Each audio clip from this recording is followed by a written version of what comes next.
Hola, soy Vania de la Vega Shiota, profesora de asignatura del Centro de Relaciones Internacionales de la Facultad de Ciencias Políticas y Sociales de la UNAM. Compartiré con ustedes las experiencias que países de Asia y el Pacífico están teniendo para enfrentar el COVID-19 y sus efectos, así como sus lecciones en cuanto a desarrollo humano, identificando patrones comunes y particularidades de algunos países de la región. Para lograrlo, el video está dividido en tres partes. Primeramente, nos acercaremos a los preceptos principales del confucianismo en torno al comunitarismo y los efectos en las sociedades de Asia y el Pacífico, y el rol de estos preceptos frente a la crisis sanitaria.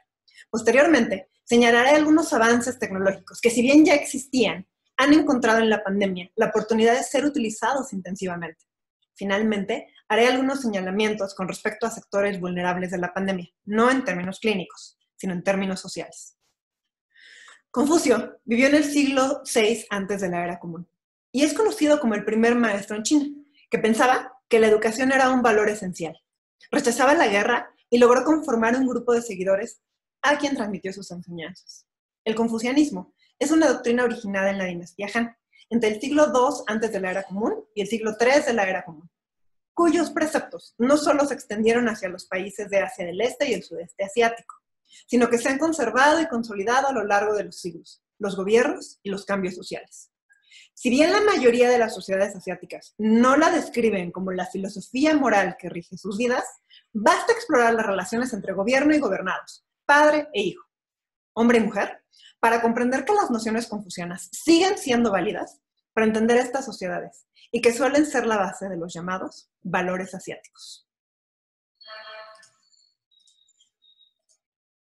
El comunitarismo es uno de los preceptos esenciales del confucianismo, donde se privilegia el bien del grupo sobre el bien individual, inhibiendo los esfuerzos de los individuos de resaltar en el grupo. Es decir, ya sea en condiciones de progreso o en condiciones de crisis, la comunidad se mueve como un solo, cual si fuera una parvada.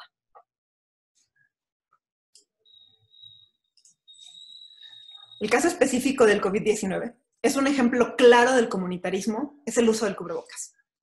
Los primeros meses del 2020 iniciaba un debate en torno al modo en que los contagios estaban propagando en las sociedades asiáticas, que usualmente utilizan el cubrebocas, y parecía haber cierta causalidad entre el uso del cubrebocas y el aplanamiento de la curva de contagio. Se discutía entonces sobre la eficacia del uso del cubrebocas basándose en estos datos empíricos. Más allá de la eficiencia clínica, lo que sí podemos asegurar es que esa actitud frente al cubrebocas es más una consecuencia que una causa. El orden de ideas va en el siguiente sentido.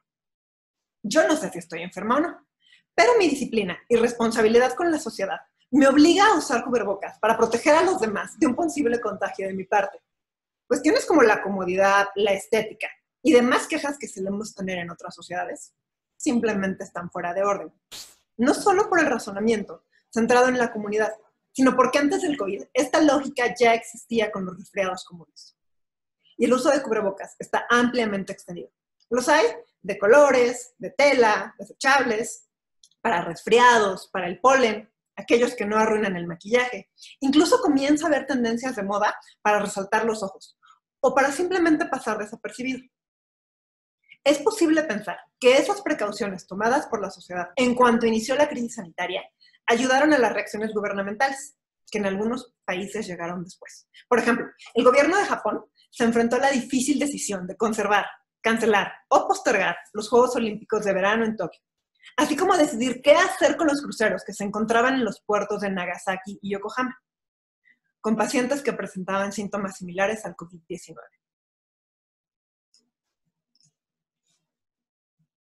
Hablar de Asia no es solo hablar de disciplina y comunitarismo, también de desarrollo e innovación tecnológica. Esta pandemia está representando la oportunidad para intensificar el uso de robots en el sector médico y de cuidado. En China, la desinfección de hospitales y la entrega de suministros médicos son tareas asignadas a los robots. En Singapur y Corea del Sur, el gobierno ha podido mapear el brote y desarrollar apps, así como tomar decisiones de política pública gracias al Big Data. Las capacidades tecnológicas que el día de hoy muestran empresas, universidades y entidades gubernamentales son el resultado de décadas de un Estado fuerte, enfocado en el desarrollo económico y tecnológico, como lo fue la consolidación de los Keiretsu en Japón y el Japan Incorporated, o los chaebol y los campeones nacionales en Corea del Sur, o bien la transición de Singapur de tercer mundo a primer mundo, como el mismo Lee Kuan Yew se refería a la transformación que llevó a cabo en Singapur cuando fue su primer ministro.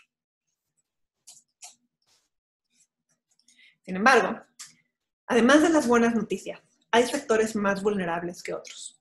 El primero de ellos son las mujeres, que enfrentan situaciones no exclusivas de Asia y Pacífico, pues ante el confinamiento son las encargadas de cuidar a otros sectores vulnerables como niños, enfermos y adultos mayores, además de sus tareas tradicionales dentro del hogar. Asimismo, UN Women reconoce que desde el brote del COVID-19, la violencia en contra de mujeres y niñas, en especial la violencia doméstica, se ha intensificado.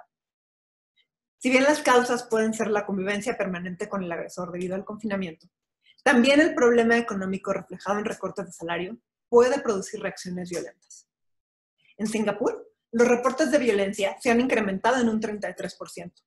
Fuera de la casa, cabe resaltar el caso de la violencia contra los profesionales de la salud, 70% de los cuales son mujeres, que en China y Singapur muestran un incremento de reportes.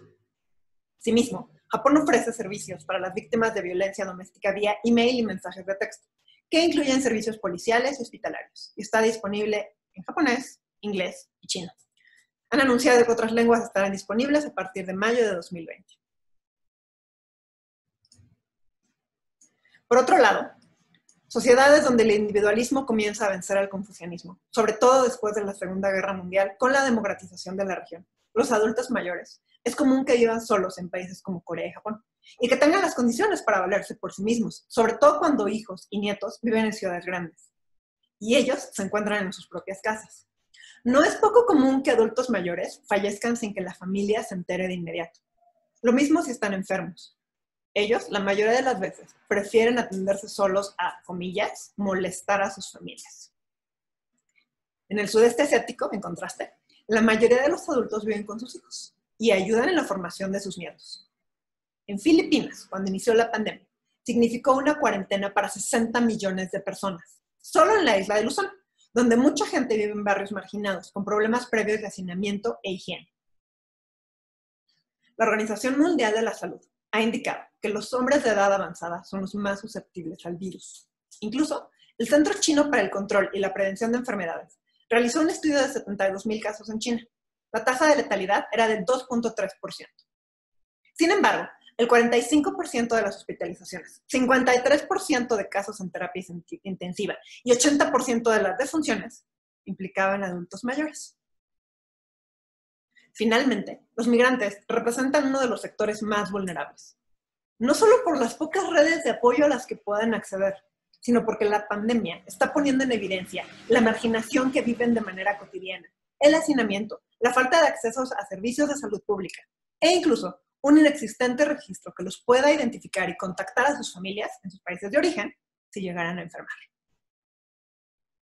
Esto es, la experiencia en Asia y Pacífico aprendida de crisis anteriores, como ébola, Zika o la H1N1, demuestra que las epidemias exacerban las existentes inequidades basadas en las clases económicas, capacidades, género, edad y grupo étnico. El virus es aún muy joven. Nos conocemos mucho más de lo que sabemos de él. Estamos por entrar a la segunda ola de contagios. Asia y el Pacífico es el primer laboratorio donde podemos aprender y prevenir lo que puede suceder posteriormente en México. Como internacionalistas, esta es una oportunidad para comprender nuestra disciplina fuera de los libros e involucrarnos con nuestra sociedad desde nuestra profesión.